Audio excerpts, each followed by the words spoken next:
जय हिंद प्यारे साथियों। आज की जो क्लास है बीएससी एग्रीकल्चर 5 सेमेस्टर लैंडस्केपिंग की वेरी इंपॉर्टेंट क्लास है। इसे अंत तक जरूर आप लोग देखें बिना स्किप किए हुए, क्योंकि वेरी इंपॉर्टेंट क्लास है और पेपर में छपने वाले सभी प्रश्न हैं। अगर आपने स्किप कर दिया, पता लगे तब तक वही क्वेश्चन पूछा जाए तो आपका मिस हो जाएगा। तब तक स्किप नहीं करना है और अंत तक आप लोगों को क्लास जरूर देखना है। एक बार सभी लोग जल्दी से शेयर कर दीजिए और आ जाइए क्लास में। मज़ेदार क्लास होने वाली है। चलिए मस्ती के साथ इस क्लास को स्टार्ट करते हैं। देखिए दोस्तों, पहला प्रश्न है कि गुलाब में कृंतक का समय है। गुलाब में जो है कृंतक का समय है, तो गुलाब में कृंतक का समय क्या है, इसका राइट आंसर क्या होगा। आप लोग भी कमेंट करते रहिए।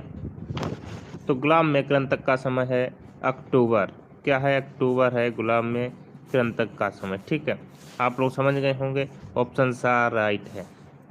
अगला प्रश्न देखिए, गुलाब में प्रजनन राव का कार्य सर्वप्रथम किसने किया था। गुलाब में जो है प्रजनन कार्य का गुलाब में प्रजनन का कार्य सर्वप्रथम किसने किया था, तो सर्वप्रथम किसने किया था, डॉक्टर बीपी पाल ने। किसने किया था, डॉक्टर बीपी पाल ने जो है सर्वप्रथम किया था। गुलाब को कितने भागों में विभक्त किया गया। गुलाब को जो है कितने भागों में बांटा गया या विभक्त किया गया, तो गुलाब को कितने भागों में बांटा गया। आप लोग समझ सकते हैं कि गुलाब को कितने भागों में बांटा गया। गुलाब को 5 भागों में वर्गीकृत किया गया। ठीक है, 5 भागों में गुलाब को बांटा गया। अगला प्रश्न देखिए, गुलाब का प्रसारण होता है। गुलाब का जो है प्रसारण होता है, तो किसके द्वारा गुलाब का प्रसारण होता है। गुलाब का प्रसारण किसके द्वारा होता है। गुलाब का प्रसारण है जो कर्तन के द्वारा होता है। किसके द्वारा, कर्तन के द्वारा गुलाब में प्रसारण होता है। ऑप्शन सा आपका राइट आंसर। अगला प्रश्न देखिए, भारत में गुलाब प्रजनन कार्य आरंभ हुआ। भारत में जो गुलाब है इसका प्रजनन कार्य आरंभ हुआ, तो इसका राइट आंसर क्या होगा। इसका राइट आंसर हो जाएगा ऑप्शन सा 1965 से आरंभ हुआ। कब से, 1965। अगला प्रश्न देखिए, गुलाब को किस कुल का पौधा है। गुलाब जो है किस कुल का पौधा है, तो गुलाब जो है आपका रोजेसी कुल का पौधा है, रोजेसी। अगला प्रश्न देखिए, गुलाब की कौन सी किस्म हाइब्रिड टी नहीं है। गुलाब की कौन सी किस्म हाइब्रिड टी नहीं है, तो बंजारण किस्म है जो हाइब्रिड टी नहीं है। ठीक है, आप लोग समझ चुके होंगे। अगला प्रश्न देखिए, हाइब्रिड टी गुलाब में फूल आने से कितने दिन पहले कृंतक किया जाता है। कितने पहले जो है कृंतक किया जाता है, तो इसका राइट आंसर क्या होगा, कितने दिन पहले, 42 दिन पहले जो है कृंतक किया जाता है, 42 दिन पहले। ठीक है, अगला प्रश्न देखिए, ऑप्शन बा होगा राइट आंसर। अगला प्रश्न है कि पोटमस के दो पौधों को गमलों में उगाया जाता है। प्रत्येक पौधे से कितने फूल मिलते हैं, प्रत्येक पौधे से कितने फूल प्राप्त होते हैं। प्रत्येक पौधे से जो है 15 से 20 फूल प्राप्त होते हैं। ठीक है, अगला प्रश्न देखिए, गुलदाउदी के पुष्पक्रम को गुलदाउदी के पुष्पक्रम को ऋतु के आधार पर कितने भागों में वर्गीकृत किया गया। कितने भागों को वर्गीकृत किया गया, इसका राइट आंसर क्या होगा, तो इसका राइट आंसर हो जाएगा 3 भागों में वर्गीकृत किया गया। ठीक है,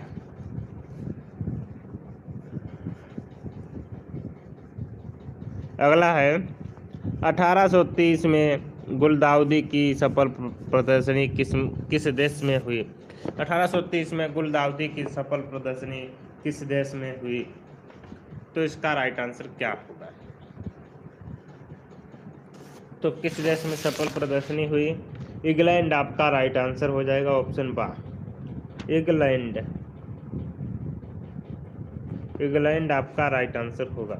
अगला प्रश्न देखिए, गुलदाउदी किस भाषा का शब्द है। वेरी इंपॉर्टेंट प्रश्न है, क्योंकि इस समय जो है भाषा के शब्द बहुत पूछे जा रहे हैं, तो वेरी इंपॉर्टेंट प्रश्न है।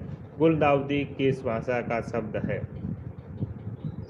यह प्रश्न आपसे पूछा गया है।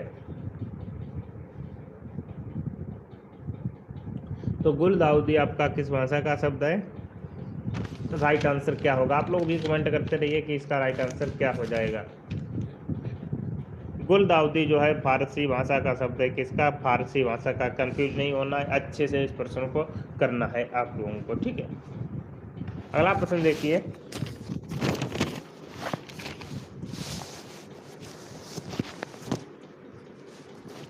अगला प्रश्न है, बड़े फूल वाली गुलदाउदी के फूल का आकार होता है। बड़े फूल वाली जो है गुलदाउदी, उसका आकार होता है।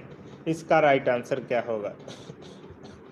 तो उसका आकार होता है 8 से 10 सेंटीमीटर, ठीक है, 8 से 10 सेंटीमीटर। अगला है मैक्सिको, अगला है देखिए प्रश्न, प्रश्न पूछा गया है कि गेंदा का जन्म स्थान कहाँ है? गेंदा कहाँ है? वेरी इंपॉर्टेंट प्रश्न है। गेंदा का जन्म स्थान मैक्सिको है। कहाँ है? मैक्सिको गेंदा का जन्म स्थान है, ठीक है। अगला प्रश्न देखिए कि गेंदे की मुख्य कितनी प्रजातियां हैं? गेंदे की जो है मुख्य कितनी प्रजातियां हैं? मुख्य कितनी है? 3 प्रजातियां गेंदे की। अफ्रीकन गेंदा के 1 हेक्टेयर में लगभग कितने पौधे होते हैं? अफ्रीकन गेंदा के 1 हेक्टेयर में लगभग 80 से 85 हजार फूल होते हैं।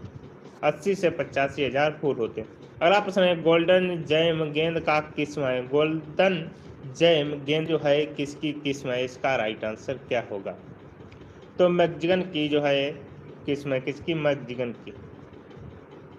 अगला प्रश्न देखिए, अफ्रीकन गेंदा मिट्टी में अच्छा होता है। अफ्रीकन गेंदा जो है मिट्टी में अच्छा होता है। कौन सी मिट्टी में अफ्रीकन गेंदा जो है अच्छा होता है? तो दोमट मिट्टी में जो है अफ्रीकन गेंदा अच्छा होता है। अगला प्रश्न देखिए, फ्रेंच गेंदा प्रजाति के पौधे कितने सेंटीमीटर ऊंचाई पर बढ़ते हैं? फ्रेंच गेंदा प्रजाति के जो पौधे हैं कितनी ऊंचाई पर बढ़ते हैं? प्रश्न संख्या 6 का राइट आंसर क्या होगा?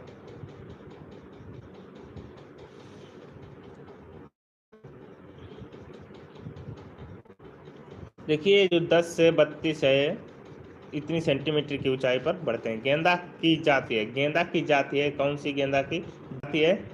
तो गेंदा की जो जाति है ग्लोडल ग्लो और सनगोल्ड और क्लाइमैक्स, यानी ये सभी जो है गेंदा की जातियां हैं। अगला प्रश्न है, गेंदा किस कुल का पौधा है? गेंदा जो है किस कुल का पौधा है? यह प्रश्न आपसे पूछा गया। गेंदा जो है कंपोजिटी कुल का पौधा है। किसका? कंपोजिटी कुल का गेंदा पौधा है। अगला प्रश्न है, गेंदा के प्रसारण की सबसे अच्छी विधि, गेंदे के जो है प्रसारण की सबसे अच्छी विधि कौन सी है? तो गेंदे के प्रसारण की सबसे अच्छी विधि कौन सी है? बीज द्वारा जो है गेंदे का प्रसारण होता है, सबसे अच्छी विधि। अगला है, गेंदा को क्यारियों में लगाया जाता है। गेंदे को जो है क्यारियों में लगाया जाता है, किस महीने में? तो क्यारियों में लगाया जाता है। कि निम्न किस्मों में से भारतीय किस्म है, निम्न किस्मों में से भारतीय किस्म कौन सी है? तो भारतीय किस्म कौन सी हो जाएगी? सुचित्रा जो है भारतीय किस्म है। कौन सी? सुचित्रा। अगला प्रश्न देखिए, अंतर्राष्ट्रीय व्यापार में ग्लेडियोलाई का कौन सा स्थान है? अंतर्राष्ट्रीय जो व्यापार है उसमें ग्लेडियोलाई का कौन सा स्थान है? तो चतुर्थ स्थान है। कौन सा? चतुर्थ। अगला प्रश्न देखिए, ग्लेडियोलाई किस कुल का पौधा है? ग्लेडियोलाई किस कुल का पौधा है? तो ग्लेडियोलाई जो है इरिडेसी कुल का पौधा है, इरिडेसी, ठीक है। अगला प्रश्न देखिए, ग्लेडियोलाई का उत्पत्ति स्थान कौन सा देश है? ग्लेडियोलाई का उत्पत्ति स्थान कौन सा देश है? तो ग्लेडियोलाई का उत्पत्ति स्थान कौन सा देश है? देखिए, दक्षिण अफ्रीका और मध्य एवं दक्षिणी यूरोप, यानी ये दोनों हैं। दा आपका राइट आंसर हो जाएगा, ये और भी दोनों, ठीक है। अगला प्रश्न है, अमेरिकन ब्यूटी किस्म में कितने पुष्पन होते हैं? अमेरिकन जो ब्यूटी किस्म है उसमें कितने पुष्प होते हैं? तो उसमें होते हैं 15 से 16 फूल होते हैं। कितने होते हैं? 15 से 16 फूल। अगला प्रश्न है, ग्लेडियोलाई का प्रवर्धन होता है। ग्लेडियोलाई का प्रवर्धन होता है, तो किसके द्वारा ग्लेडियोलाई का प्रवर्धन होता है? तो ग्लेडियोलाई का प्रवर्धन किसके द्वारा होता है? देखिए, बीजों से और कंदिका से, छोटी कंदिका से, इन सभी से जो है ग्लेडियोलाई का प्रवर्धन होता है। अगला प्रश्न है, ग्लेडियोलाई के लिए उपयुक्त भूमि है। ग्लेडियोलाई के लिए उपयुक्त भूमि कौन सी है? इसका राइट आंसर क्या होगा? तो उपयुक्त भूमि है जो दोमट है। कौन सी हो जाएगी? दोमट। दोमट आपका राइट आंसर हो जाएगा। अगला प्रश्न है, ग्लेडियोलाई का मैदानी भागों में बोने का समय क्या है? इसका राइट आंसर क्या होगा? बोने का समय क्या है, इसका राइट आंसर क्या हो जाएगा? तो इसका राइट आंसर हो जाएगा ऑप्शन था डी, यानी अक्टूबर नवंबर। ठीक है, अक्टूबर नवंबर। अगला प्रश्न देखिए, ऊंचाई के आधार पर ग्लेडियोलाई को बांटा गया। ऊंचाई के आधार पर ग्लेडियोलाई को कितने भागों में बांटा गया? ग्लेडियोलाई को ऊंचाई के आधार पर 3 भागों में वर्गीकृत किया गया। ठीक है। अगला प्रश्न देखिए, 1 एकड़ में उगाने के लिए ग्लेडियोलाई के कंदों की आवश्यकता होती है। तो कितने कंदों की आवश्यकता होती है? 7,000, 70,000 से 75,000। ठीक है। जो लोग नए हैं वो चैनल को जरूर सब्सक्राइब कर लें और पीडीएफ लेने के लिए टेलीग्राम चैनल ज्वाइन कर लीजिए। देखिए डिस्क्रिप्शन में लिंक दी होगी, टेलीग्राम पे जुड़ जाइए। फटाफट सभी लोग लाइक कर दीजिए, एक बार सभी लोग जल्दी से शेयर कर दीजिए भाई, जिससे आपके जो दोस्त हैं वो भी जल्दी क्लास को आनंद ले सकें। अगला प्रश्न है, केचुकी ब्लू घास का वानस्पतिक नाम। केचुकी ब्लू घास का वानस्पतिक नाम है, तो इसका वानस्पतिक नाम क्या है? पोआ प्रिंटोसिस, पोआ प्रिंटोसिस। अगला है, दूब घास हरियाली में स्थापित होने में कितना समय लेती है? हरियाली में स्थापित होने में कितना समय लेती है? तो 30 दिन लेती है। ठीक है। अगला प्रश्न देखिए, प्रश्न है, व्हाइट ग्लोवर का वानस्पतिक नाम है। व्हाइट ग्लोवर का वानस्पतिक नाम है, तो क्या है इसका? इसका वानस्पतिक नाम है ट्राइपोलियम स्पेक्ट्रम। ठीक है। अगला प्रश्न है, हरियाली की प्रथम कटाई किसके द्वारा की जाती है? हरियाली की प्रथम जो कटाई है किसके द्वारा की जाती है? तो इसका राइट आंसर क्या होगा? इसका होगा राइट आंसर साइथ द्वारा। ठीक है, ऑप्शन सा। अगला प्रश्न देखिए, सबसे सूक्ष्म और सुंदर घास है। सबसे सूक्ष्म, छोटी और अच्छी घास है, कौन सी है?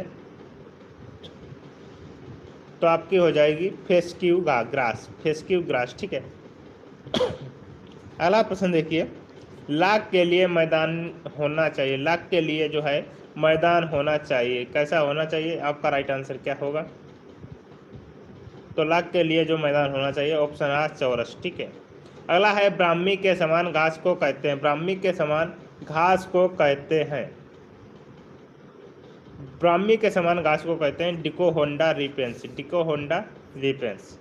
अगला प्रश्न है, गूंज घास का वानस्पतिक नाम क्या है? गूंज घास का वानस्पतिक नाम क्या है? तो इसका वानस्पतिक नाम है स्टेनोपरेसिक्टेंटम। अगला प्रश्न देखिए, अगला प्रश्न है कि लवणीय मृदा के लिए हरियाली के लिए उपयुक्त घास क्या है? लवणीय मृदा के लिए हरियाली के लिए उपयुक्त घास क्या है? तो इसका राइट आंसर क्या होगा? चलिए इसका राइट आंसर भी देखते हैं।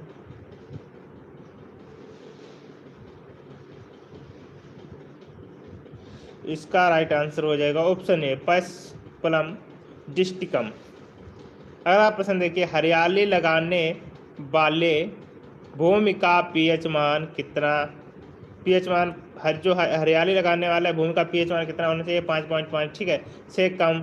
तो भूमि में क्या डालना चाहिए? 5 से 5 पॉइंट कम हो तो क्या डालना चाहिए? भूमि में चूना डालना चाहिए। क्या डालना चाहिए? चूना। ठीक है, चूना डालना चाहिए भूमि में, जिससे पीएच मान बढ़े।